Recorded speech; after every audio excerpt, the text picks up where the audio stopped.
Yes, sir. We are back with another one. On my podcast today is Jeff the Illest. DJ Oh, what Jeff up? the Illest. What's going on, my brother? How you doing? Nothing bad. Just what, getting ready for 24. Ooh, it's right around the corner, ain't it, man? I'm thinking ahead. Yeah, There you yeah. go. Wait, let's back it up though, because last time I spoke to you, you were on here with Nakia, and you had put Yes. her project out. How have things? What was the reception for that project? My God. Different. When you're doing the R&B album, it's a different kind of reception. Mm-hmm. You know, like even though it still got that hip hop bass, it gives people like, man, they were really impressed. I got a lot of different kind of audience. Mm-hmm. Mainly women. What? So we are finishing up the remix project for Soliloquy. Okay. Um, the remix come out January 1st. Okay. Okay. Get off with that, and then we're going to drop the remix project exclusively on jefftheillest.com. That'll be like my very first project that I put on my website exclusively. In my mind, I've been really considering on taking not putting no more music on streaming platforms. Yeah, me too. Yeah, yeah. I think Yep. we need to go back to the basics. People need to buy music. Yeah. Like we need to get Yeah. back to exclusivity of the greatness of good music. Yep. Direct to consumer. Yeah. Direct Yeah. to That's consumer. why that's why it's like it's a crazy shift that's happening as far as like what Spotify is talking about doing levying fines against labels that steal streams or post fraudulent streaming data. So they actually talked about fining the major labels and I guess some of the indie labels that are pulling it. But I guess they're gonna have an algorithm now track how those streams are actually made before they start awarding them. And that's why they changed the pay structure because they noticed the labels were getting away with stealing. Mm. And it's a different day and age, man. People not listening to music the same way no more. And the boutique approach, I always champion anybody who takes the boutique approach. You don't have to saturate your listening base across all of these streaming platforms because they're habitual. If they really rock with you, they're gonna find out where you at. Yeah. So, Your fans are your fans. Your fan base is your fan base, you know. mhm. Those who are loyal to your music and to your product, they're gonna go wherever you go. You Better know. know Yeah. you better know it. And I've been getting a lot of new fans with her project. So yeah, so like we wanted to. I definitely we like remember when we first did the interview, we already was thinking two steps ahead. Like we finna start working on chapter two in a minute.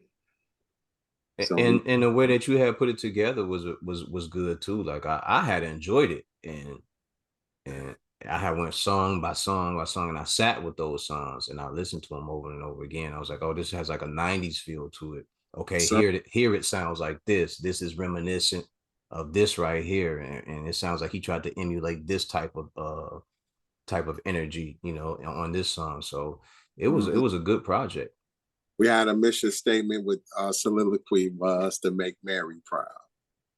You know, like this is like soliloquy is like what's the 411 for me, and then Okay. the remix project is what's the 411 the remix. Part two is like kind of like I can't my life with a slash of Faith Evans first shit. You know what I'm saying? Okay. It's like we wanted to definitely like it's like man we gotta make a ballad on this album, but we also got to be on that bullshit. We got to talk about the left field of this love shit. Getting played, getting betrayed, Mm-hmm. abs, whole shit. You know what I'm saying? Right. Like because the first project was really about the love. Like don't sleep is the love for your city. Temperature is about the streets of what was going on in 2020. Then everything else was about the love. Part 2 is like really about that bullshit. Yeah, but don't forget to have fun on the project too, Oh, man. we got to. The songs of fun, not just like having fun in the studio, but the songs Right. of having fun. Actually, the remix project is kind of the catalyst of part 2. So we did a remix for not beautiful, it's Tonight with an artist down in Fort Worth, Texas by the name of Candy Blue. We got a Temperature remix, all rap remix. So far I got Danielle and I got one of my young artists, Tonio, on the joint. Trying to get one more person. I'm in between Crystal June or my man, one of my mans to do. You know what I'm saying? Because I want it to be, like Brandy's. I want to be down, but from a positive standpoint. Okay. So this is a themed project. yes.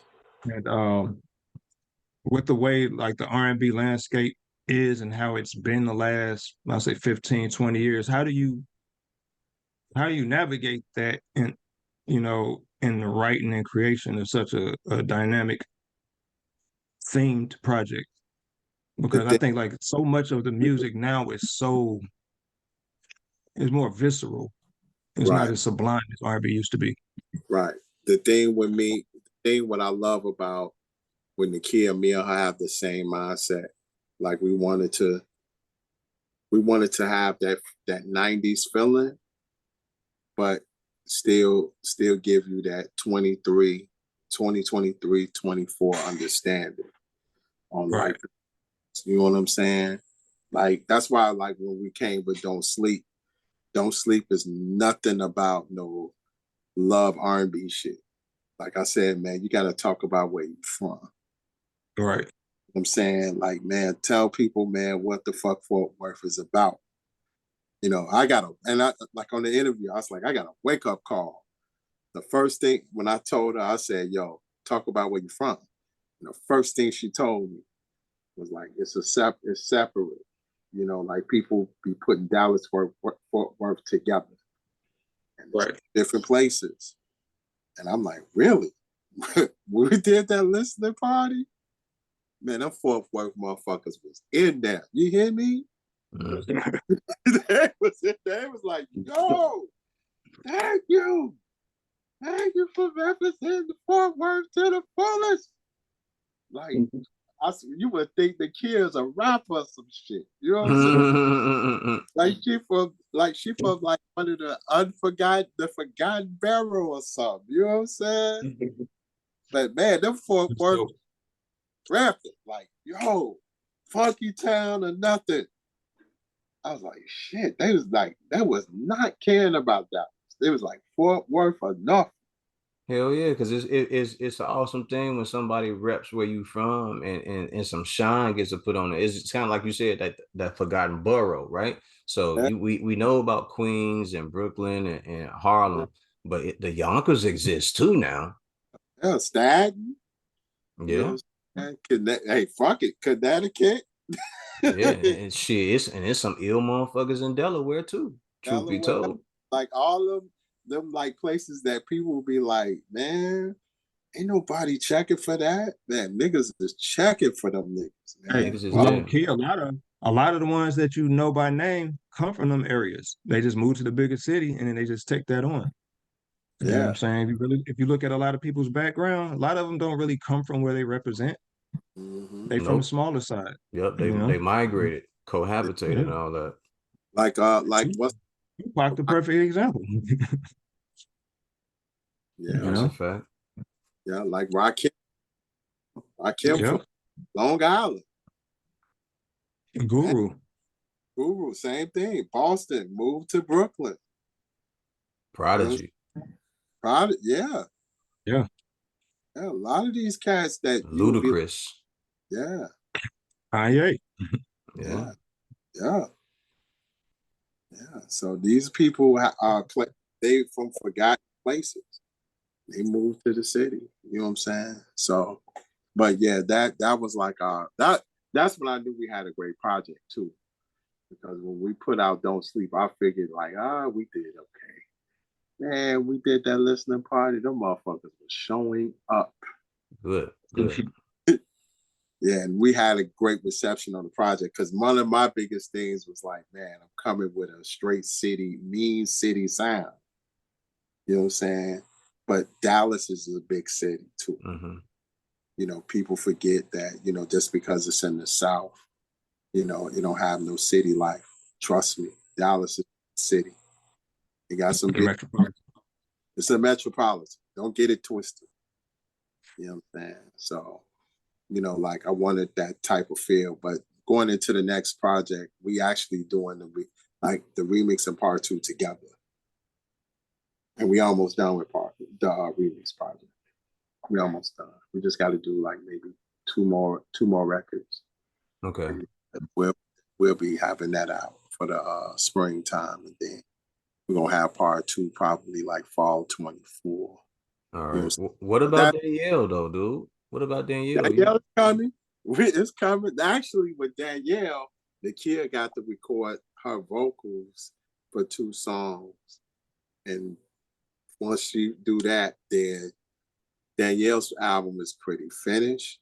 The only thing that I have to do with Danielle is that I have to be on my Pete Rock shit with that. I have to throw some of them little 30-second beats in between them motherfuckers. Okay.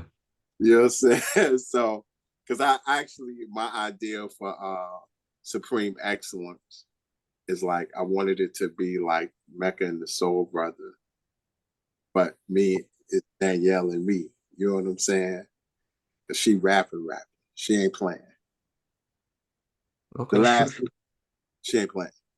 That's why, and it's perfect time, because the thing is, the female rap movement is totally super in right now, and I think we're going into 24 in a different realm in hip hop and rap, and we really gonna get back to the basics of everything, you know, real rapping, you know, dope production, sleek movements, styling, you know, motherfuckers tired of the sexy reds and shit like that.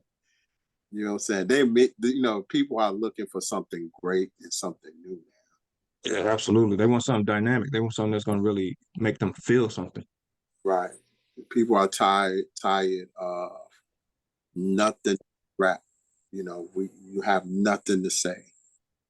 You know, you got to have to say, especially in this day and time where we have a lot going on. Yeah, substance is needed, man. You need some substance. It's just like food. You need something to stick to your bones, man. Stick to your ribs. We've been talking about this for a while. Oh, like substance is so needed, but it's really people are really wanting that, especially when you got D1 calling people out, not really calling them out, but challenging them to do better. I don't even look at it as a cloud chase. I look at it as he was just challenging the system or people that we consider to be top tier rappers to do better. Right. Especially when you know a lot of them, their legacy acts, they're already cemented. So what more do they gain from selling that narrative when they can just, you know, speak from some truth, you know, and it doesn't have to be negative. Yes. So Danielle is coming on. My next biggest project is this Hip Hop Heals project that comes out this Friday. I'm one of the executive producers of that project. And it's that deal. It's a great project. Okay. You know, like I'm very proud that my name is on that project. You know, let us know how to support. Let us know how to support my brother. We have a release party Sunday at the Blue Island Beer Company. You know what I'm saying? They got some good ass craft beer up in that bitch, man. They got some nice shit up in there. We need to definitely come in that spot. We're gonna be playing some good tunes off that project. Okay. Definitely. So yeah, so that's a man. We got Vice, we got my man That Business.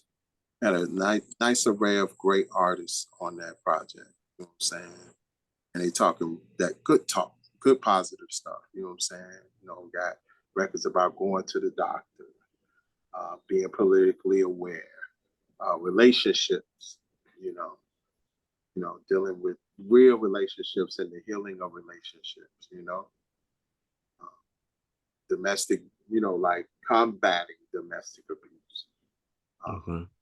Like we really talking about stuff that needs to be talked about in rap records. Okay. The one, the one thing I always say, instead of complaining, do it. Forget about who gonna listen to it, because just do it. You gain to listen.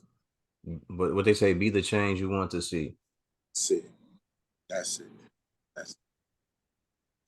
That's truly proud of. We've been working on that project for about 2 years.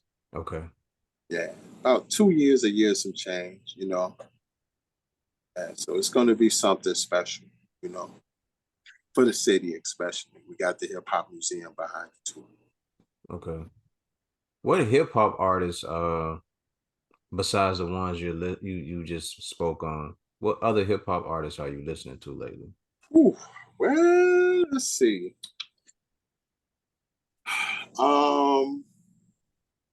Charlie, my man Charlie, the Charlie tape with my man DJ Ill Digit, Charlie Smarts from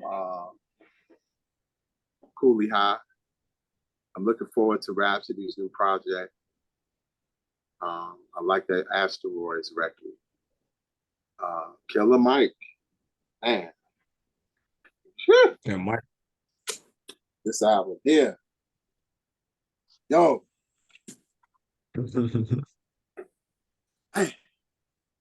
It's a powerful album. My God. And it's like, I listened to it when it first came out. I said, I gotta buy it on vinyl. The more and more I listen to that album, the more and more it's a blessing. Nas, definitely, that's a great album.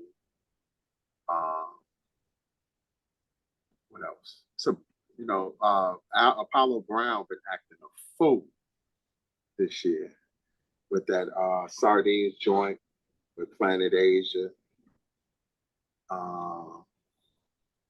It's a bunch of, I listen to everything, Brian Browse with the Christian in 6, and he dropped another project called 127. That 127 is really dope. He got Kid Capri, Puff, and a host of East Coast, a lot of New York stuff. You know what I'm saying? That 127 is nice. I like that.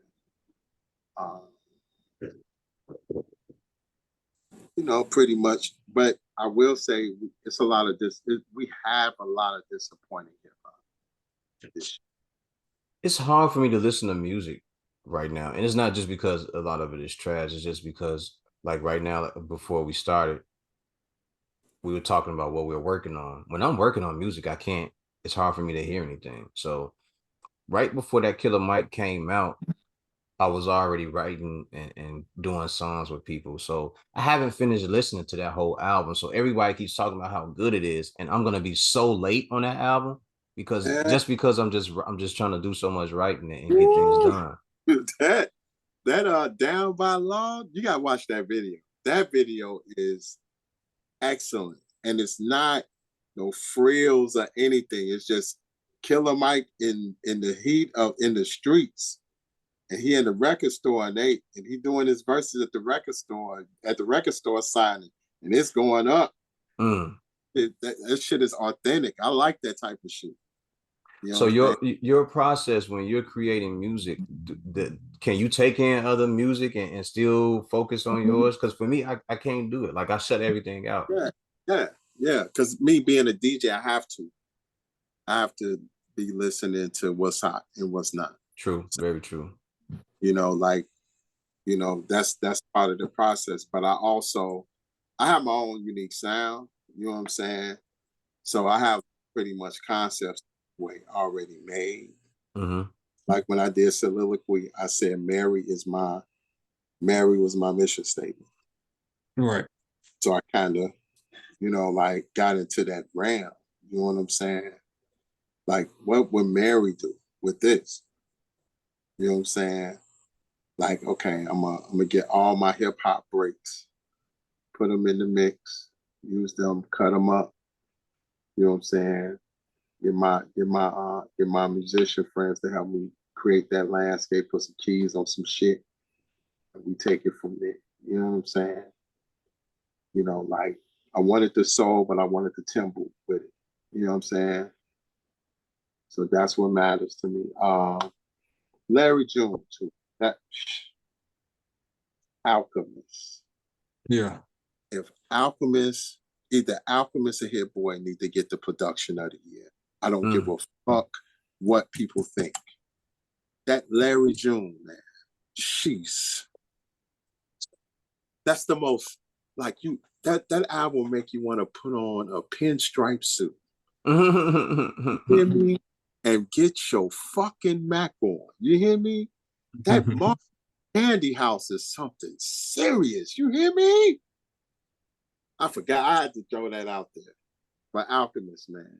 Alchemist, the landscape he put behind those lyrics, man.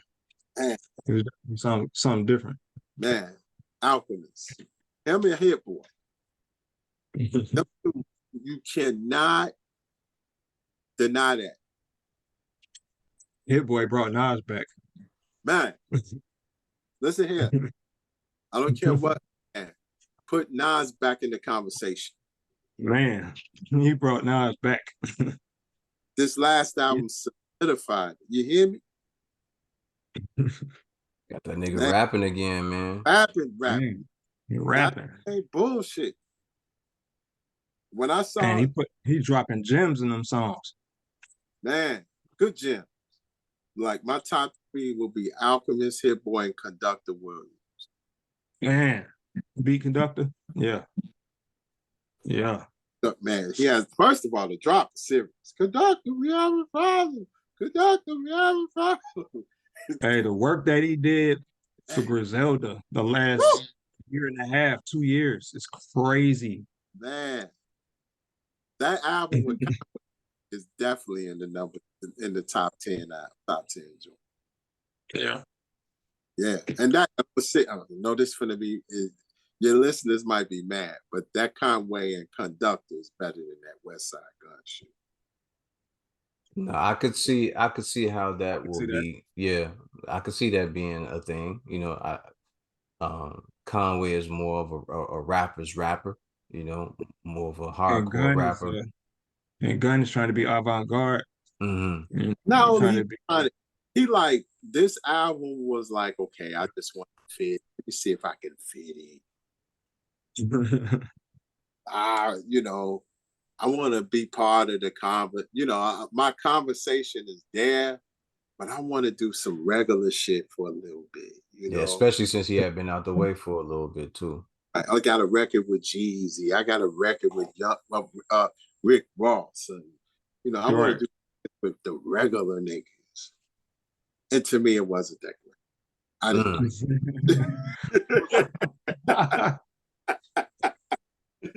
Nah. That's a dope observation. Nah. Let me do an album with some like I want to be part of the I want to be on the radio. I want to do what Benny do. Right. Yo. But the way Benny did it, that shit was hardcore, man. Yes. And Benny be in a pocket, Benny don't step outside of the bubble of what it is he does. He's gonna bring what he does to every song. Right. With Gun, you don't know what you about to get, but it's gonna be a bunch of ad libs behind it. And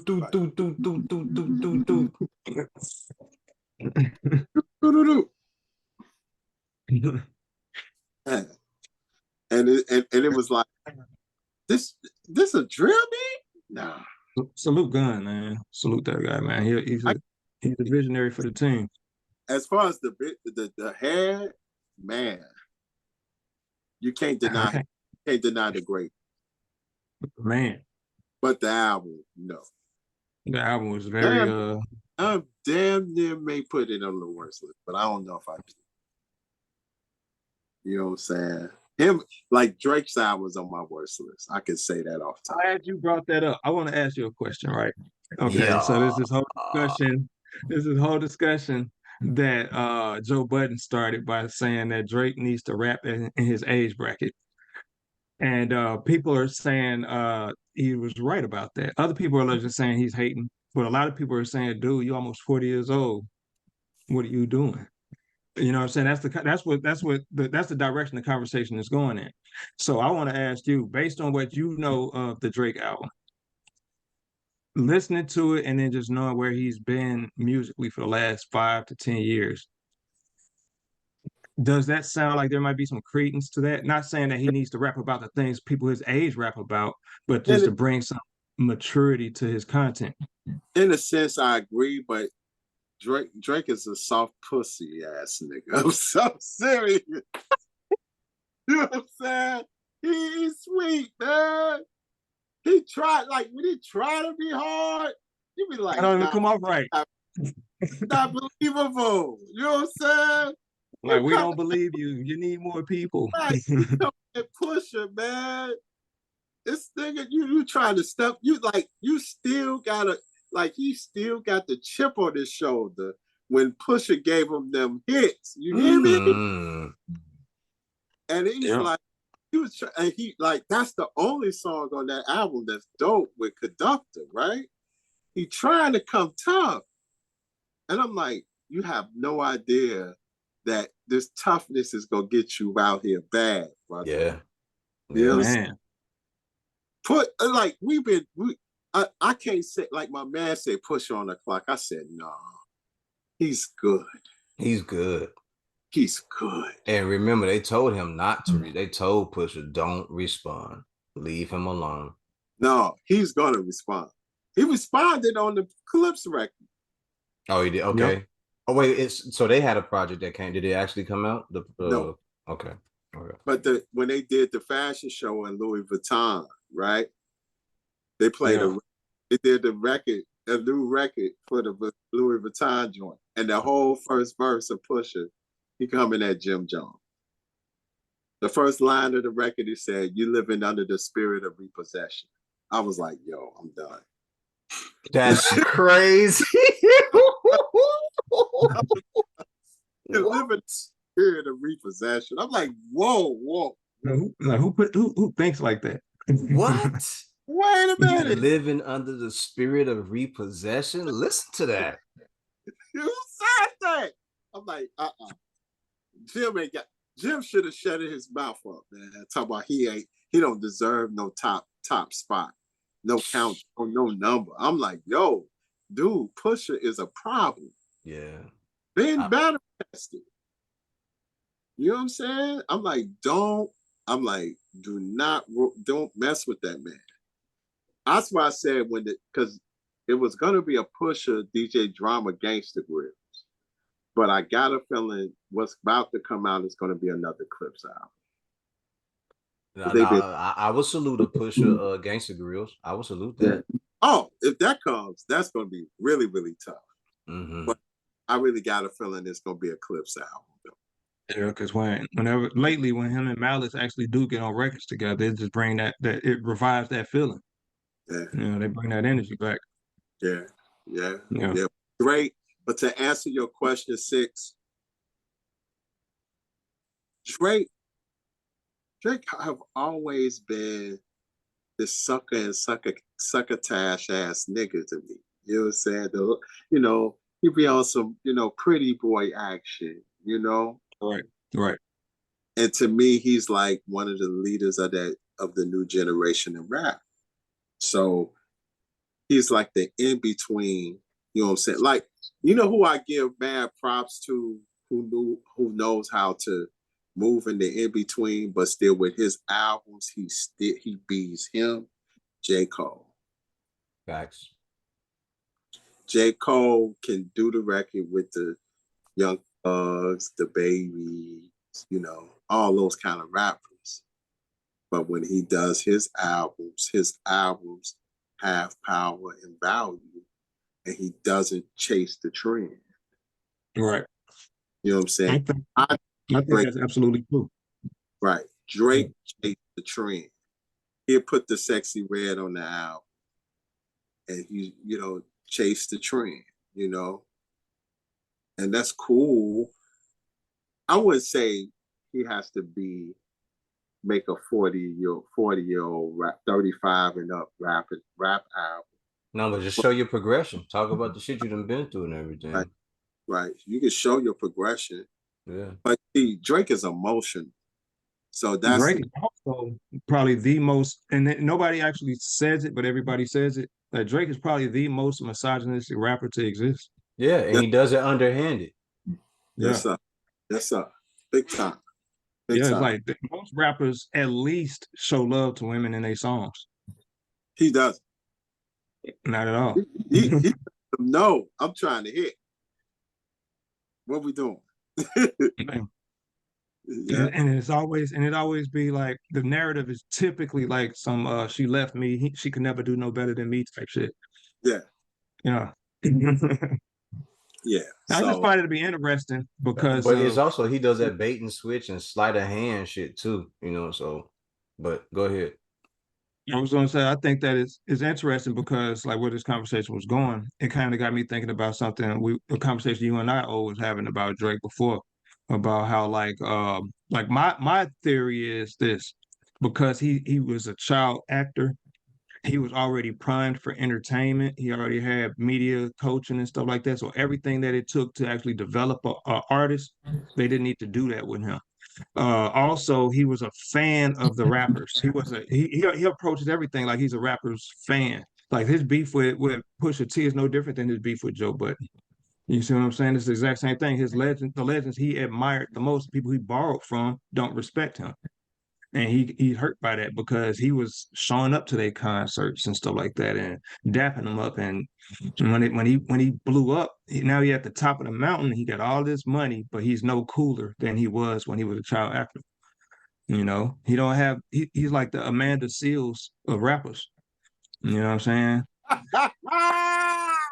You know what I'm saying? He just, what I'm saying, don't have no connection to reality because they've been placed away from the general populace their whole life. Yeah, he been kept out the way of it, like he's not amongst the people. So when he meets and listens to and observes his idols, the Pushers, the Joe Buttons, he sees them based on the music that they created and not necessarily as the men that they are. So when these men who have a different purview because they actually come from the streets, they didn't grow up in entertainment, they kind of have a different approach to understanding this business. So when they actually critique this man or the image he put out, they looking at him like, dude, we can see right through that facade. What are you doing? Right. You know what I'm saying? Like we don't live in Hollywood. Like we go back home. We have homes in Hollywood, but we can literally get up and go back to our neighborhoods and chill out. We could go visit family and blah blah blah. You know what I'm saying? We go back to like go back to Virginia Beach. Virginia Beach, yeah. You know what I'm saying? Like that's the whole thing. Like Drake don't have that. You know what I'm saying? That's why everything is always tied to like his dad's name and legacy. You know what I'm saying? To kind of like make him seem more personable, but he's not a personable rapper. He's like Amanda Seals, dude. That chick is so disconnected from reality. Man, because she never, been in Hollywood her whole life. He been in Hollywood his whole life, pretty much. He was in Canadian Hollywood before he became a rapper. He was they didn't have to put as much work in to make him a star. Because the maintenance had already partially been done, though. And the Degrassi stuff already made his face, recognizable. That's no different than Britney. He's like Britney Spears, Christina Aguilera. Yes, sir. He's rap version. You know what I'm saying? Anybody you could think of somebody, Miley Cyrus, somebody who grew up already in front of the camera. Yes, sir. He was the Mickey Mouse Club before he was this lover boy ass nigga. Yeah. So everybody who questioned him, they're not necessarily questioning him on the integrity of his music. They questioning him like, dude, what are you doing? We know where you come from. You know what I'm saying? And that's why, like it's easy to fall in love with a lot of his hits because it's formulaic. Everybody understands how that formula works. But when we talk about like the content, and we're talking about the actual the in-depth feeling that you get from a rapper who actually been through something, Like, do you he's never relate? going to be able to give you that. Right? Can you relate to it? I can't relate to his problems. You know what I'm saying? Like, dude, he been up his whole life. I Fuck. can't relate to nothing he complained about. All he complained about is women. So come on, bro. Yeah. Someone told me, was like, you heard his new project? And there's no knock on anything that does. I don't. They was like, have you listened to his project? I was like, what's it called? And they was like, this is for for my dogs. I was like, for his dogs. Like, he mean female dogs? And it was like, no, he talking about his dogs. I'm like, he must be talking about female dogs because dude don't really mess with guys from what I understand like that. Like, that's not his thing. Like So You understand? he is the You know that he's the LL Cool J of our school. say it one more time. Without the battle testing and stuff like that. Because LL, Repeat it. Say it from the beginning. He is the what? he's the LL Cool J of the new generation. Without the battles. The difference with LL is not only the ladies love, but this nigga will fuck you up on that microphone. he had the man. He had the respect of the man too. Yeah, and he in your career.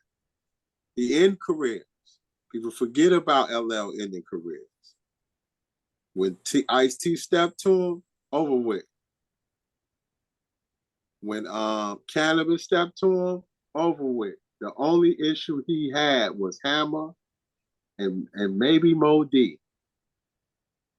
Hey, when Mo Deep dropped "Let's Go" on him, Yeah, killed him. that was smoke. there That was was heat. there was debris in the air behind that one. Yes, sir. You know what I'm saying? And Like he broke that whole man name down. man. So when we look at LL though, and I say Mo D and Hammer. The reason why I said Hammer is that Hammer, when they came to the West Coast, Hammer was given no fly zones when that To a shit lot of niggas. wasn't invented. Like no fly zone was not invented. It was not heard of. But we find out now Hammer was not playing with motherfuckers. Coming to the you know, we gotta forget, we forget. Homeland Security wasn't happening in 89, 90, 91, 92, 93, 94, 95. You had to go to the gate. Niggas would meet you at the gate, and it was on.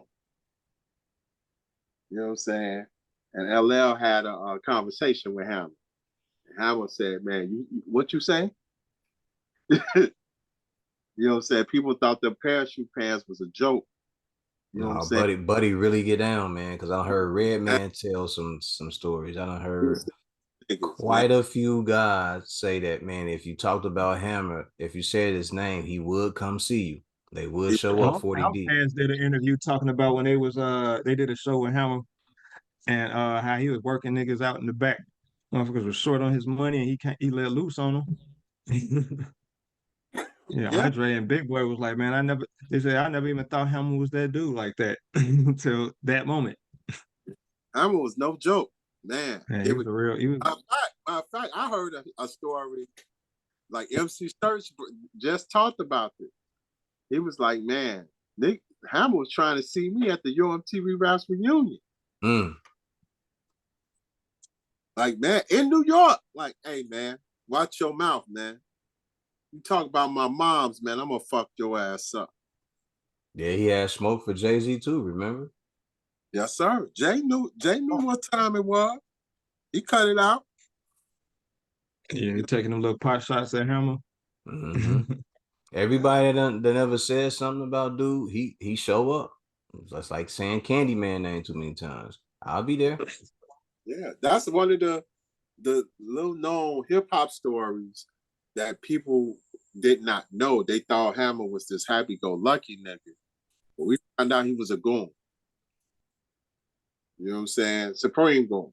Yeah, Oakland niggas don't play that though. I think what ends up happening is that they look at this image of this dude dancing, jumping around, dancing with these And parachute smiling. pants.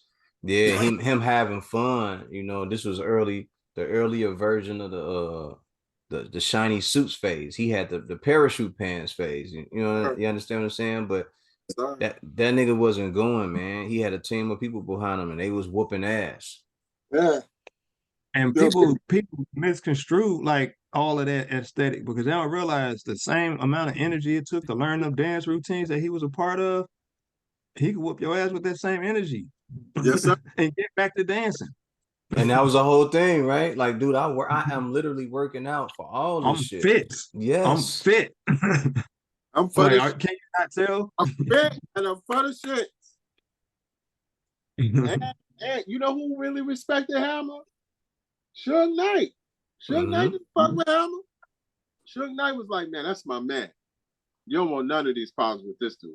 One small run in, and they wrapped that up. Quick. 1, 2, 3. Yeah, No. break. That's it. That's Like I it. know this problem could be solved. Let's go ahead and patch this up. Real quick. You know what I'm saying? No jokes. Yep, Like, let's move man, this right along. what's him had to call Real- Mike Conception? That's Mike Conception Mike Conception was the man in LA. When you call Mike Conception, things got handled. Say, man, Hammer fucking shit up. We gotta do something. They have to pay that man, pay Mike to take care of business. Put a fire out. Cause man, Hammer had niggas humbug Yeah. every. Salute to them Oakland niggas, man. You can't play around with them, man. I'm sorry, we don't do that. These people sell records out the trunk. We Yes, ain't sir. playing with them. Yes, sir. These are businessmen. These are Man, businessmen. You fucking with their paper when you mention their name like that. man, hey, man. You know what's crazy? Speaking of Oakland, nigga, you know what thing I respect about Oakland? Man, Hammer, Short, 40, all them niggas got bags on their own. And they never stepped on each other's toes. No, sir. No. Was Richie Rich from out there too? Yes, sir. Big bank. Like these niggas had bank before they signed on the dollar line. Yep. All out the trunk. Straight from the trunk. And listen, they ain't even signed with a label unless like it had some power behind It had to. I it. mean, That's how you're talking about niggas that was making like selling $100,000 out of a man. Yo, Yeah. At that time, like that boy E40's deal was one of the best deals I ever heard in my life. So when they broke down his deal, it was crazy. So they said, we let E40 get 150,000 units on his own. So that means BMG was pressing his records for free. They said after the 150,000 units are sold, our deal kicked in. So not only he was making money from the top, that's a lot. but he still had the point system and everything later on. Still had the point system. Think about that. 150,000 units, a CD is like maybe $15, $16. Right? Yep. He was making half at the time. And he could have sold them bitches for $10, $12. 150,000 units, that's sure. So he was getting P&D for the damn near for free. And then all the rest was jobs doing after that 150,000. He was clearing big bankroll. When I heard that, I was like, oh, and they don't still get to talk. You know what I'm saying? No, they should though. They should. We try to sit around and talk about all that because we already know who the majors is in the game, and and who had the longevity and all that. But when we sit around, we try to talk about the DJ Quicks, the Easy E's. I mean, not the Easy E's, the E40s, the Richie Riches, the Corrupts, the Dazzes. We try to sit around and talk about them. Young Bleed and all the rest of those guys, Spice Ones and all that, because those guys are integral to everything that is hip hop, not just on the West Coast, but in hip hop for real. Because what they did contributes to us moving the needle forward, moving the goal line forward or whatever. Even hieroglyphics. Yeah. Right now. Yeah, absolutely. Right now. Like, man, Hyro, man, them boys getting bags. You hear me? They got their own festival. Bags.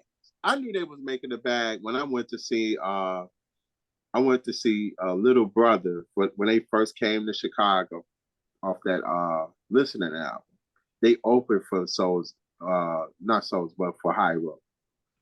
Listen, when Hyro, like when we got to Metro, it was a sold out show. 95% of the people in there with hieroglyphics tees. 90%. That's crazy. They was in their dip. You know what I'm saying? And they're like, man, when you go on their website, they got hats, tees. They were the king of merchandise. They got hats, tees. They even had sneakers. They had Air Max 1s with the Hyro sign. Wow. I would have liked to see Alcoholics make a couple more albums, you know? Yeah, they still had it. You know what I'm saying? Just, you know, it's going through business shifts. But for the most part, Hyro. Yeah, it's certain acts from that era that actually just off the back of their work ethic and the structure of their team and how they actually, I guess, laid the foundation for their career. Most of them could just tour for the rest of their life and they're good. Like Hyro, you know, they didn't rest on, hey, we had this moment. They say, you know what, these are the people that rock with us. Let's keep on feeding them. Let's keep on feeding them. We're going to cement our legacy that way. Whereas you got a lot of artists, they try to make a comeback so they could be something that they never was. You know, Hyro's just sticking to the same formula. Yes, sir. Yes, sir. But all together, man, it's just good to see some of those guys still able to get out and tour, put out albums, and then have support from their music by touring, by people showing up to these festivals and everything like that. Yeah. The concerts. Absolutely. Like that's what I like to see. Because hip hop artists, we've talked about this before, Six, and I think we did too, DJ Jeff the Illest.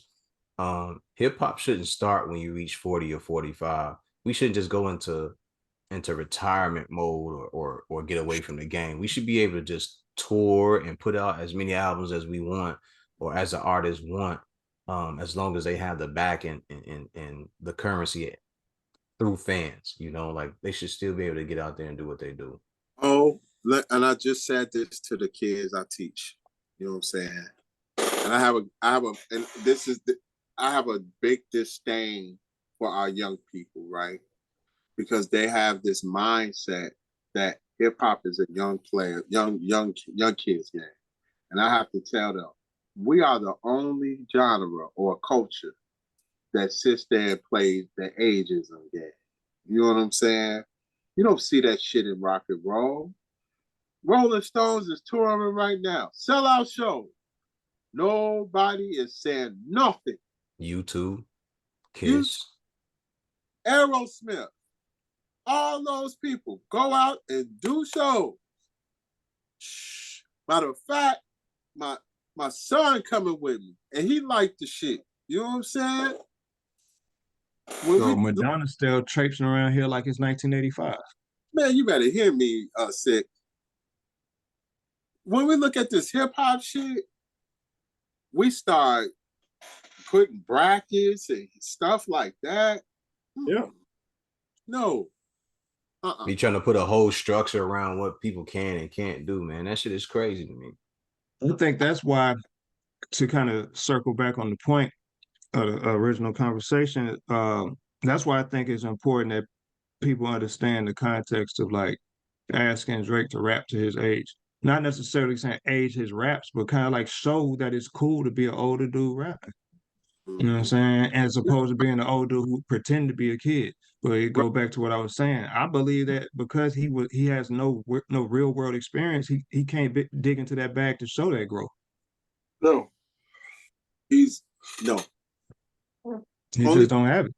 the only people that can really show maturation and that is really pretty much Busta Rhymes, Tribe, um, the Red Man, Outcast, Yeah. Outkast.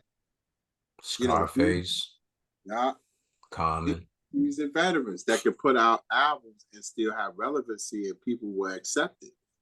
Yeah. Drake ain't gonna do that. Drake want to stay in the lane, and I have him. Like Ross could do it, but the thing Ross is that content for me. And It's the I think he has one gear. You know what I'm right, saying? So to get him out of that pocket and say, hey, we need you to kind of switch it up a little bit, right. you know. And that's what I've been saying. Like, can he get out of that gear? So me and you, Six, we had that conversation recently when we were talking about the whole D1 situation. And what I said is kind of like what Minister Farrakhan was speaking on, right? What he had preached before.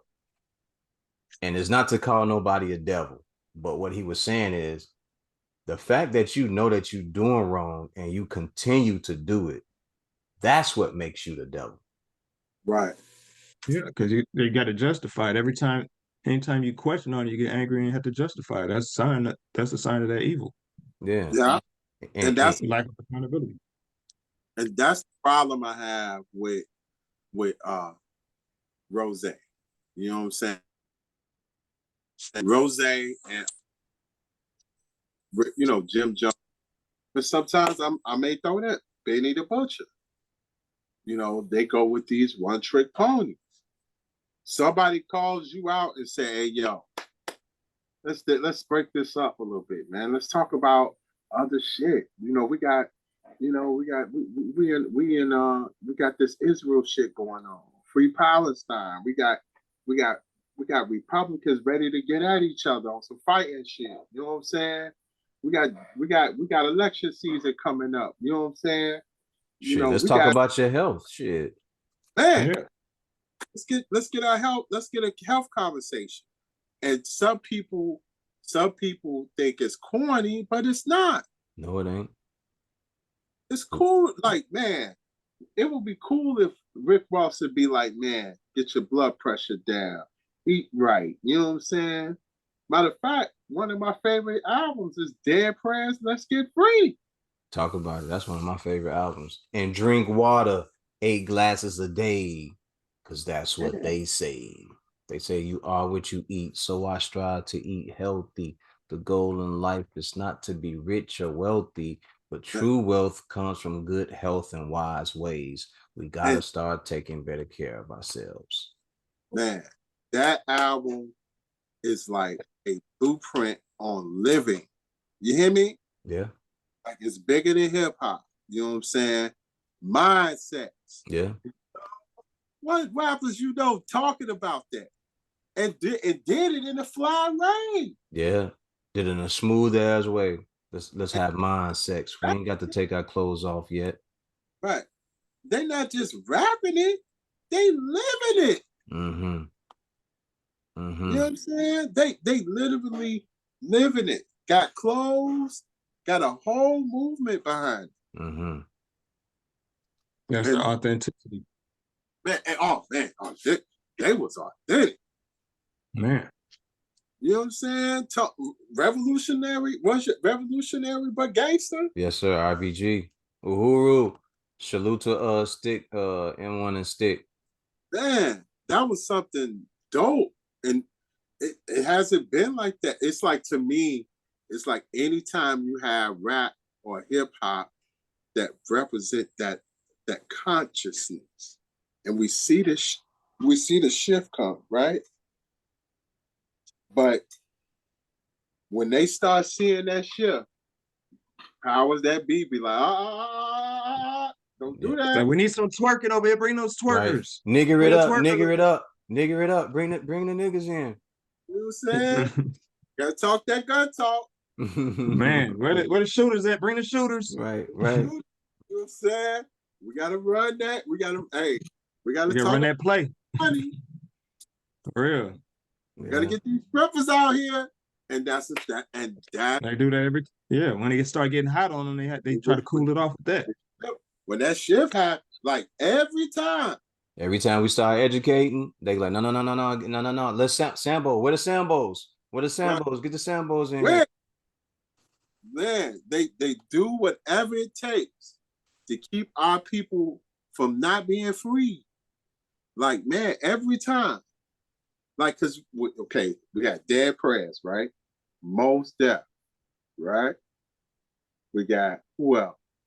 Talib. Refraction Attorney.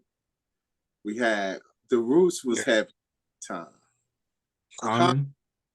You know what I'm saying? That whole era, you know what I mean? They was raising the consciousness and it was hitting the mainstream. It really was hitting. Like them motherfuckers was on the radio. Man, on the radio. They playing Common, Come Close with Mary J. Blige. You hear me? Not just that, they was playing The Light. Man. Yep. What was the one that DJ Premier did? Do it. The 7 Cent. The 6 And you know, yes, you know. Yeah. Yeah. Yeah. Yeah. That whole thing, that consciousness was there. When they saw that shift and they saw these kids changing their hair. I'm gonna tell you the moment that actually took hold in the mainstream.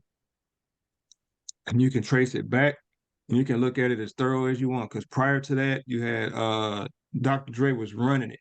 Mm-hmm. Dre was running it with Eminem and 50 Cent. The year that College Dropout came out, it's the year when they wasn't gonna fuck with that in the mainstream until College Dropout drops. I feel like it was a little bit before that though. I feel like it was when Ruckus when they did that Ruckus Records when Eminem it was Redman and they did that whole what was it Lyricist Lounge. Yeah, the Lyricist Lounge shit got real heavy and that rotation kind of set that off to me.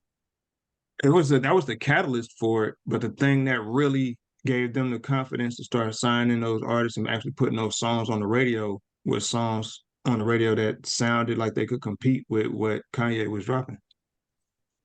And then you had the Brown Sugar. Yeah. And then the whole soul movement came right in with that. Yeah, the neo soul movement. Yeah.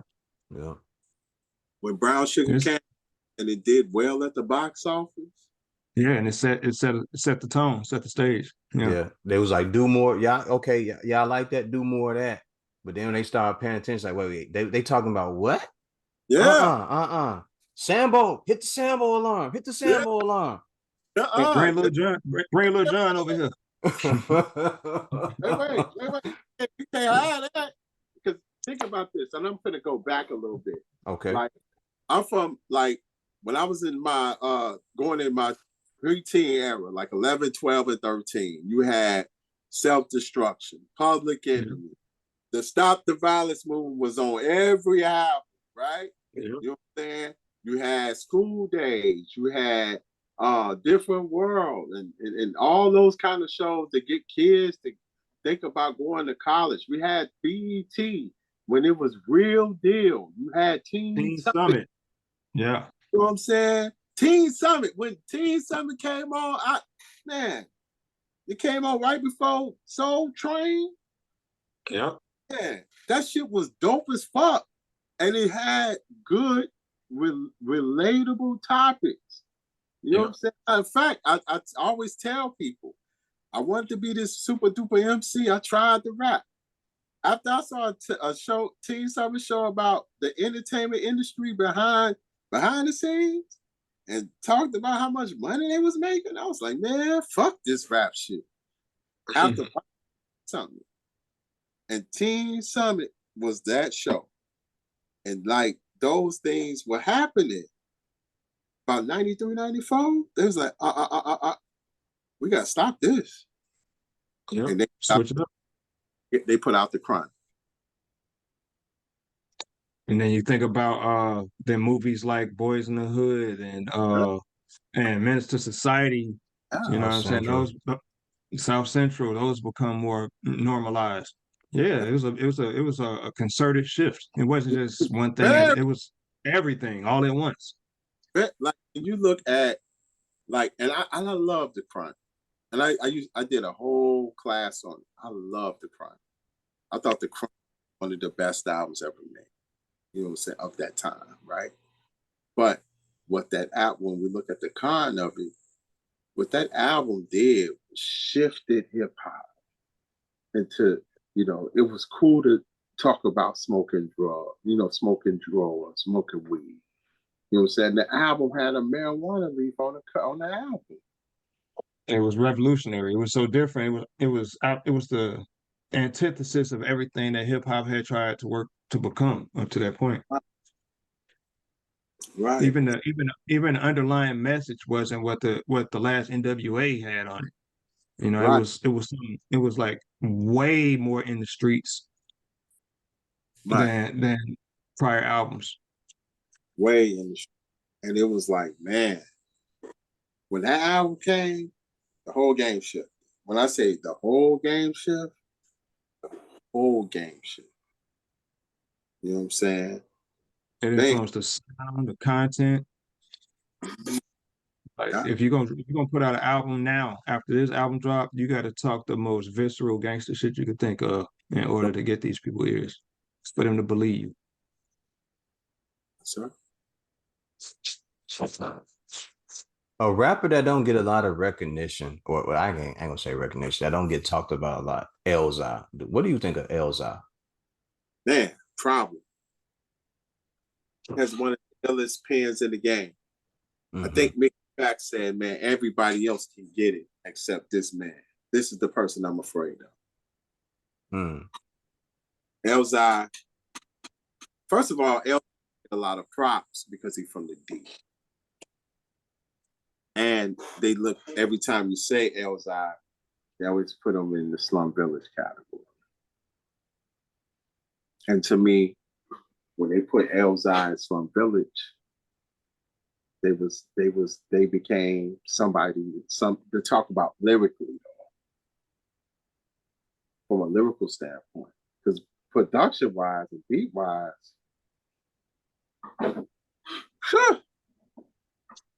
we ain't got to talk about that. Yeah, but dude is special though, man. On his own. Yeah, he's a prop. And his freestyle is just as thorough as his pen. Man, His imagination when coming up with those bars. that Lead Poisoning is one of my favorite albums of that year. I still play that 216. You know what I'm saying? Keep dreaming. That keep dreaming is serious.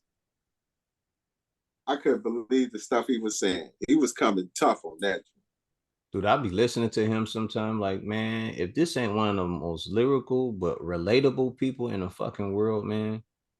Man, good people. He not no he not play. He good people. Yeah, yeah. I was a good dude. One Hollywood by no means. Not at all. Not at all. But it's crazy how, the agreement that we have, and maybe it's because we're older and we're more mature, but we're looking at the music not from our perception, but from perspective, right? We're able to see the road. We're able to see down the road and see where it's come from, the rearview mirror, and we're looking at it from what's ahead. And when you sit there and you speak on some of this stuff, and it's like, anytime there's been a great movement in hip hop, it's always been washed out. And then I think when you're trying to tell people like, hey, no, they're washing it out on purpose. They go, no, they're not. I was like, man, it's something called being covert, and there's something called being overt. They know what they're doing. Yeah.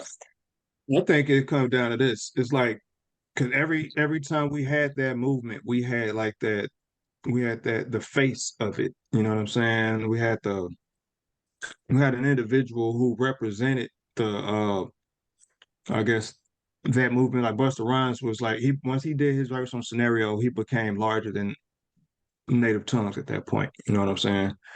So like you have that person. Snoop was that for the Chronic. Snoop took Dr. Dre into the stratosphere. You know what I'm saying? So like Mm-hmm. when they start seeing these people come up and they actually they have a personality, they have an image. They come prepackaged in that way. It make it easy for them to kind of like find something similar to it. But what happens is if that person is insulated by something that's real, then that movement moves with them.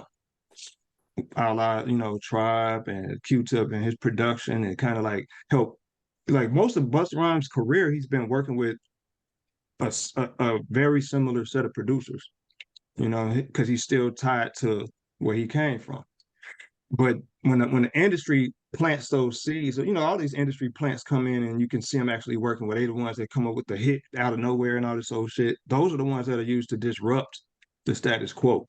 And an industry plant ain't like some kid who grows up to be this, but they could go find somebody who might just have a little potential, but they thirsty enough for a check, and they'll do whatever it takes to be that star.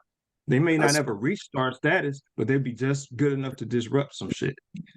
You know what I'm saying? Like right now, the movement of like female rappers is so it's so street that it's easy for them to plant somebody out there right now.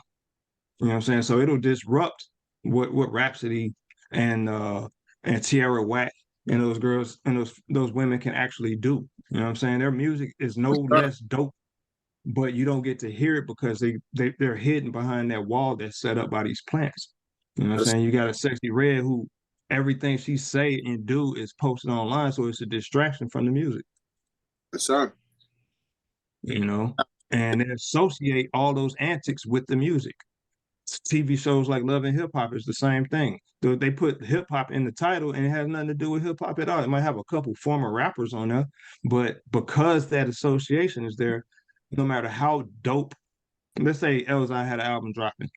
There's no album dope enough by him that will ever climb that wall because he can't unless he takes on a persona or personality a la Busta Rhymes, Snoop, something that's ubiquitous.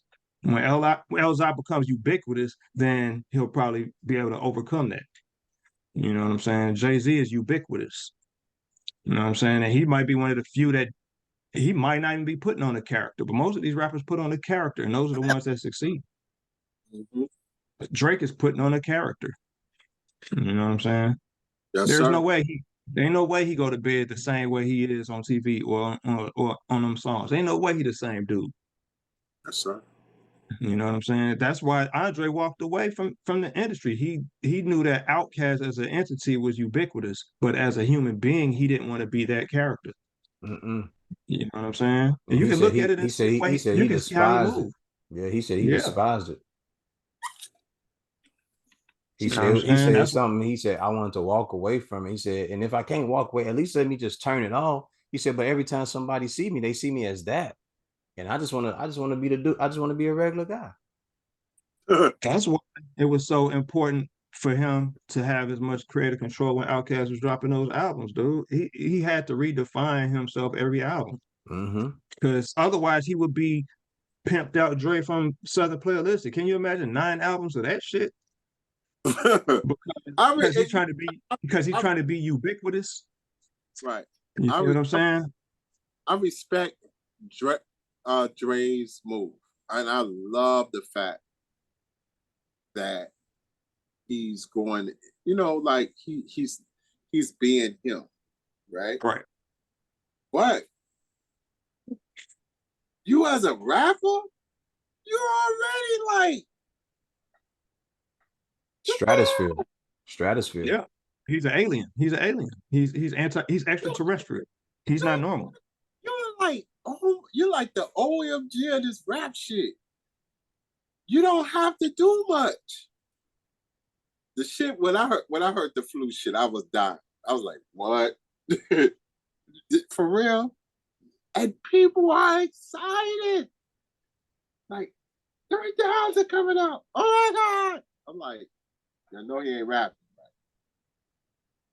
Shit, but okay, think about like, did you expect him to do that on that double CD when it was him, Speaker Box and Love Below? Did you At expect first, that to come out like that? I thought it was gonna be like he was gonna do his thing. It was gonna be some left shit. It was just gonna be he was gonna rap for real. You know what I'm saying? But that didn't happen. I know a buddy of mine, rest in peace, Lex Dirty. He helped engineer a few of those sessions on that album when they was actually working on it. And he would tell me little stuff. He wouldn't really go into a whole lot of details, but he was like, "This album ain't gonna be like nothing you know Outkast to do in a traditional form." And I remember reading about them planning on doing a double album, but I didn't know whether or not they were going to actually do it this way. It was one thing if they were going to split it, like the rumor was, and Dre was going to rap and Big Boy was going to rap and do two separate rap albums. But when Dre came out with a pop R&B fusion album, it was like, and it was some bangers on there. But see, I kind of knew it was gonna be different just based on that last time when they did Stank on You. I was like, they about to go in a different direction because Stank on You was totally different, but it still fit the classic The, Outcast aesthetic. Yeah. She Lives in My Lap is probably to me one of the strongest songs that man's pen has touched, next to probably Spodio Dopalicious and Aquemini. The artistry, the way his brain can, the way he creates is evidently not normal, and when it comes to the context of what you expect from a rapper. So I could imagine the frustration of being that way, being so thoughtful about the way he writes and creates, and he got to put it out in this, and don't get the satisfaction of knowing that the people that actually love it, and not just like it because they're just trying to get some clicks and views. You know what I'm saying? It's a different era, man. It's a different game now. Yeah. People Even listening to Stank on You, and that's something they had on there called Toilet Tissue when they were talking about the young girl who killed herself in the bathroom. You know what yeah. I mean? It's just like, okay, they really care, and they're really thinking about not just putting out music and albums, but they really care about the community and everybody that's involved. And you could just see the progression and see the turn and the update in the way that they approach the music and the The landscape of the music messaging the landscape of the music they were using, the instrumentation and everything. I was like, these dudes updated every time. every time. Every time. So what was they really expecting when they got to the double CD, speaker box below, speaker box and a love below? Like to me, I was like, okay, I expect that. I expect Mm-hmm. that. And then I said, I expect kind of, I told somebody back then, I said, I'm expecting Big Boy to go in the direction of some EDM. I'm expecting him to go into some bass heavy type of shit because that's what the speaker box sounded like. Mm-hmm. And then he pop up, he doing songs with I forgot the name of that group. But I was listening to that shit. I was still fucking with what he was doing. You Talking know what about I Purple mean? Ribbon All Stars. Was it that Yep. or was it the white group or whatever it was? I can't remember the name. Um, I can't remember what it was, man. But I was fucking with all of that shit just because the nature of their music grew. It didn't stay the same. It wasn't just we gonna sit here and talk about some player shit and fucking on hoes and everything like this. We about to keep knocking it out the park and keep pushing it down the field. And for me, I love that because it's progression. People Right. forgot. People forgot that I birthed so much stuff. Like one of the things that people forget that Janelle Monáe was under the Big Boy era. Yeah. You know what I'm saying? And signed to Bad Boy. You know what I mean? So she, like they birthed a lot of things. I'ma listen to the album, but I was just at first I was like, I'm listening to Ron Burgundy now. The fuck. You know what I'm saying?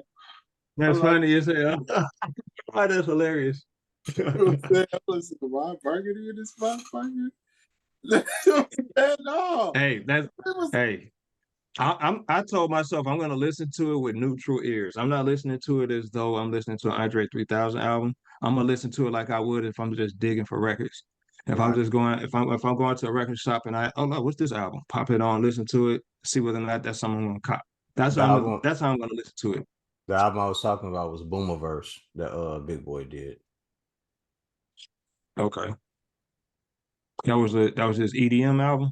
It was yeah, somewhere in the realm of that. It was just real hard bass lines and everything, but it wasn't like it wasn't EDM, but you had to check it Okay. out. Maybe I'm wrong, but I was fucking with all that shit. That I think the other one was I like Vicious that work Lies he and did with Dangerous Truths and shit like that. Like he had some joints. I Vicious. like the work he did with Sleepy Brown. The last one he put out with Sleepy Brown, that was pretty dope to me. 2020 was that the 2021 joint? I think it's what's the name of it? The Sleepover or something like that. Big Sleepover, yeah. Big Sleepover. Yeah. Yeah.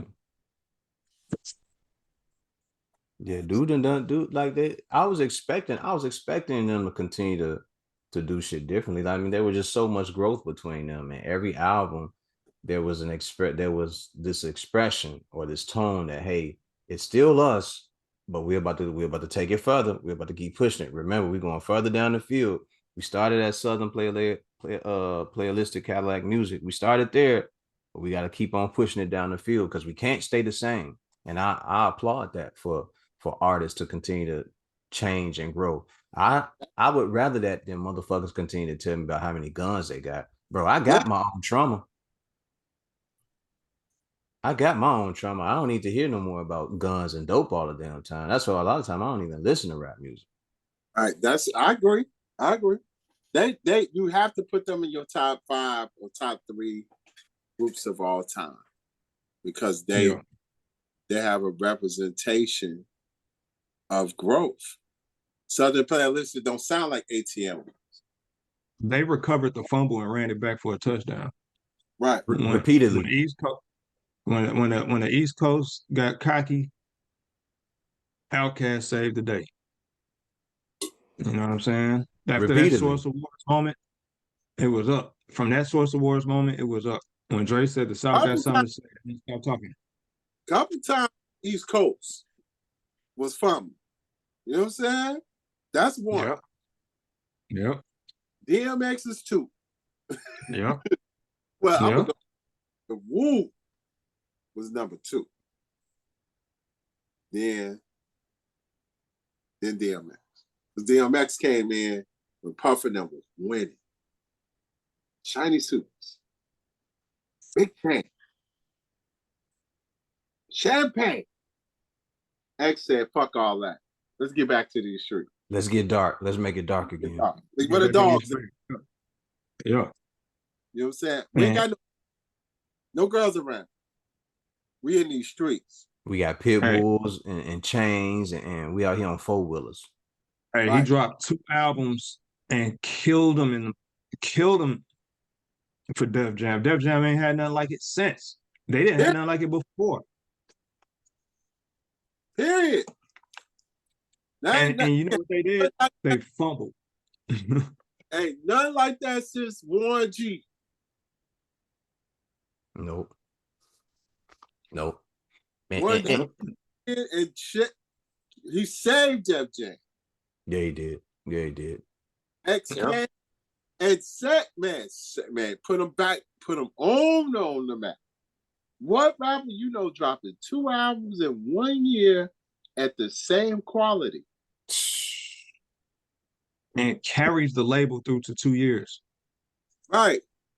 The only person that come close like that is Nas. He doing that. He did that twice. Yeah, with Nostradamus and No. He did the current that run with him. yeah. Oh yeah. Disease 2 and Magic 3. 1. Okay. The Magic 1 and King Disease 2. Mm-hmm. Then he did recently he did King Disease 3 with the Magic with Magic 2. Then how many Magics we got? 3? It's 3 of those. It's 3 of each. 3 of each. Okay, cool. And he did Magic 3. And he did it. Hold on. Which one? Let me look at. The one he just put out is the That's Magic, right? last Magic. Yeah, just the third Magic. Hold on. Let me look it up. But early back in that area, while you looking it up, back in that era, Outkast had been just going right along, blazing a path that entire time. Platinum every time, platinum, platinum, So platinum. that's a lot. That's a lot of pressure to be under, though, man. Because not only are you delivering on a gamble, but you gambling every time you put together an album. You know what I'm saying? Bombs Over Baghdad, they would dude, that's the biggest experiment musically that they actually made on a single next to Elevators. Yes, sir. King Disease 1, King Disease 2, and Magic in 1 year. King Disease 3 and Magic 2 in 1 year. Okay. I'm gonna put, and then I'm gonna put Magic 2, Magic 3 on my top 10 at all. Mm. And King Disease 3. On your top 10.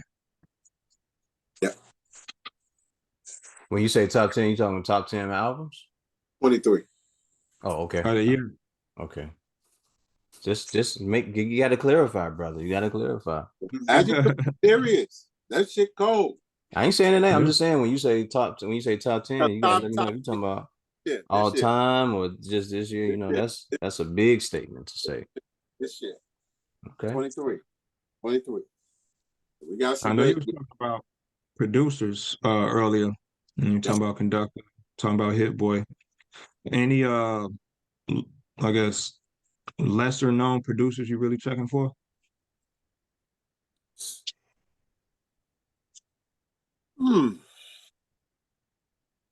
The really the ones that I know, to be honest, you know, that I'm close to in the shy, Right. which they deserve a lot of love, but it's really household names. It's really Right. doing, you know, Knife Wonder and the Soul Council. They're really doing their thing. Premier still killing shit. Yeah. People may be, you know, the problem I have, and I talk to O all the time. People talk all this hip hop shit and don't have no idea. You can ask them, give me three new rappers that make sense. And they can't do that. Right. You come for me, I'm gonna give you three new rappers or three rappers that make sense. I'll tell you one producer, it just came into my mind. Nicholas Craven. Nick Craven, yeah. That boy, that boy is the whitest, soulfulest motherfucker I ever heard in my life. I ain't heard that name in a while. Nicholas Craven? Ransom album is one of the best albums this year. Mm-hmm. Director's Cut 4. Because it's Ransom gonna murder the violence. That's not Ransom is ill nigga. That's not going to be a problem. This man is Mike Tyson Punch Out on that microphone. Mm. Yeah. It's the beats on this new shit that makes the difference. It don't even sound like Nicholas Craven that you hear on these Griselda tracks and shit like that. No, this dude like went different. You know what I'm saying? And the beats are like on Director's Cut 4, they nuts. Oh. You know what I'm saying? And the guest features are, they not playing. You know, you got Shay Noir. That's another female MC that people don't talk about. You got Shay Noir. You got my man from Slaughterhouse. What's my man from the West Coast? Crook. King Crooked. King Crooked. You got Talib Kweli. And somebody else that it's really.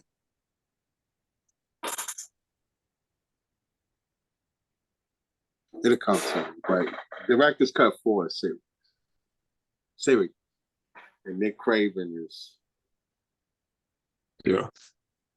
from Canada. He's from Quebec. Shout out to my man Ethics. I got a buddy named Ethics from Canada. I'll send you some from the Dropbox. I'll send you some shit. All right. From Quebec. Don't even speak a lick of English at one point. Sock by say to my homie Ethics. Yeah. Nice. Yeah. So, but man, like producer wise, like he's dope. My sleeper album of the year is my man from Detroit, Stretch Money and Valid. Stretch Money and Valid. Bill and Isaiah. That's my sleeper album. That's yeah. Let me ask you a question. Do you pay attention to battle rap? Here and there. Here and there. That Remy shit fucked the game up though. It was a look she was looking for, because she had been trying to put that shit together for the ladies for so long, and it wasn't going the way that she wanted to. So when she introduced the guys and they started, coming on her shit and like throwing down, giving out heat, it grew it to the where she wanted. But then when they did that shit recently about her husband, about Papoose cheating and shit like that, when what's her brother name? Geechee Gotti. When Gotti got on there and he said all that shit about Buddy ass, Easy the Block Captain, that gave her what she was looking for. So it put a lot of attention on what she had going on, because she had been trying for a while. Yeah, that shit. They put a stain on. It's a gimmick. That was a gimmick move. Yeah, that's all. And it kind of that was the rollout. It was a rollout. It take the legitimacy away from the brand. You know, because now she got to have another one of them moments to make people tune in. You know what I'm saying? She got to live up to that. And that's like the pinnacle of bullshit. Yep. Yeah. Even if it is true what happened, let me say this: it was all kind of like thrown out of proportion, because the battle rap had happened days earlier. No one even cared about it until the mainstream went back and they listened to what had happened. They was like, oh shit, there was a battle and they did that, blah, blah, blah, blah, blah, blah, blah. And then all of a sudden everybody called. I'm like, y'all 4 days late. That battle been happening. All them people done went home. They done got paid. They done got their $20,000, $30,000. Y'all just now hopping on that. That shit been happening. Yep. Matter of fact, they already got a new battle scheduled. Yeah, they got new battles coming. Because people was hitting me up. They said, did you hear about that? I was like, man, you are 4 days late, bro. That battle happened. That happened the night of the battle on a Saturday or a Sunday. The people that was there heard that. The line went crazy, and Remy put it out all of a sudden. Because remember, it wasn't supposed to come out on YouTube or anything. They released that for people to hear. Yeah, that was their clip moment. Yeah, they was like, oh shit. They was like, since that shit catching fire, let's ride this shit. Yeah. Controversy, right? The controversy way. Yeah, niggas love controversy. And Papoose ain't said a word. Not a goddamn thing. I'm watching that money hit the bank. Yeah. And if it's real, you best believe he's gonna come out with some fire. You better know it. He gonna have some fire for all their ass. That's the one you don't fuck with too. He's nice. Mm-hmm. That man started murdering you from the top of the alphabet to the bottom of that motherfucker, and then go through your name. That ain't the guy that you fuck with. And even in real life, from what they were saying, if the shit was real, him slapping dude or whatever, like, it's gonna be whatever it's gonna be. Oh no. Oh no. It's gonna be whatever it's gonna be. So, Remy Ma done went quiet. She done moved on. Hey, let me get this next event going. I need such and such to show up for this event. I need this person to show up. It was all to me. I just saw it as a good reason to validate her platform, because she was really just trying to do it for the women, from what I understand. And that didn't do nothing but help. But I'll say this, one of my favorite battle rappers, even though these niggas talk about guns all the time, my favorite one is Rum Nitty.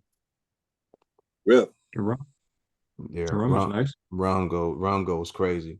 He can turn anything into a damn gun bar. Straight up. And you'd be like, yo, how the fuck did he think? And you like, this dude he really goes after that shit. But it's crazy when you listen to some of these guys, it's like, y'all doing too much with this negative shit. Like, I know all y'all ain't got no guns. I know it. All you gotta do is stand one of them across from one of them KOTD dudes, and you'll know what the problem is. You know what I'm saying? Because King of the Dot is primarily, white.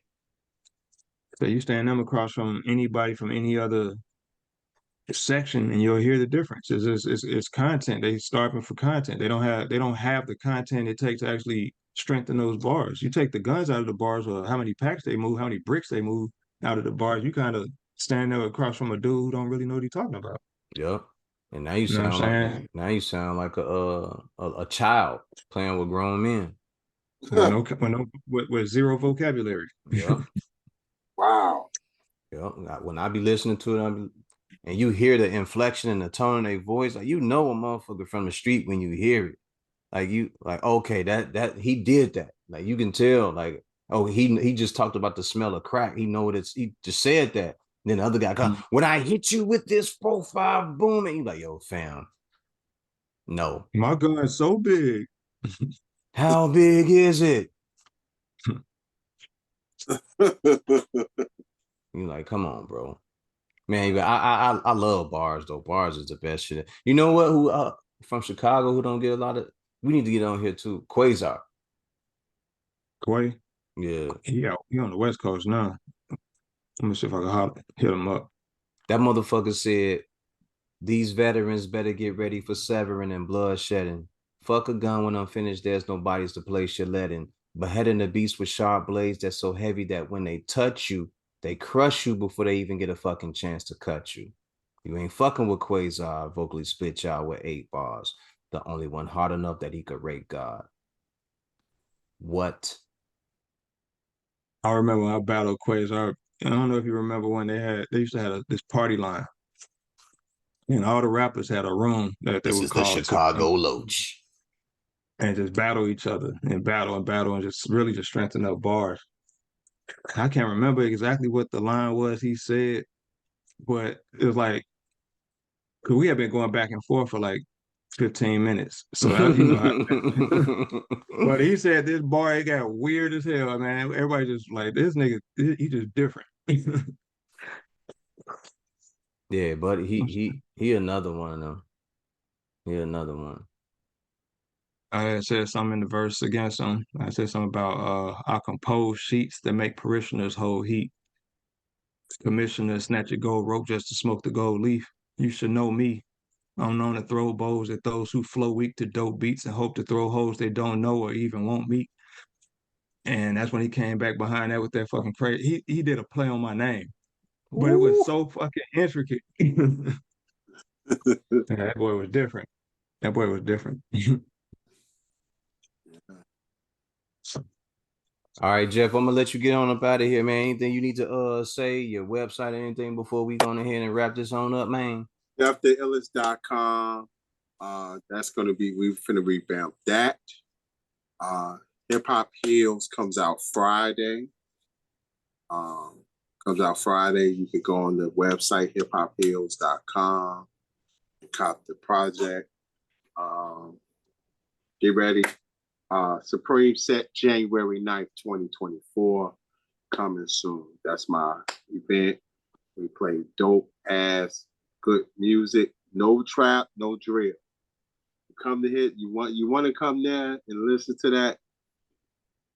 Don't come to my party. We got discriminating tastes, and then we good with that. We fine with that. We're okay with that. We okay with that. Yeah. So January 9th, the Supreme Set, we back. Looking forward to rocking with people. Our very first guest is my man DJ Wildchild. So get ready for good music to the core. All right. Word, Big Bird. And with that said, ladies and gentlemen, Remember the mission statement when you're striving for greatness. God never puts you in the driver's seat if it's taken. We out of here, man. All right. Peace.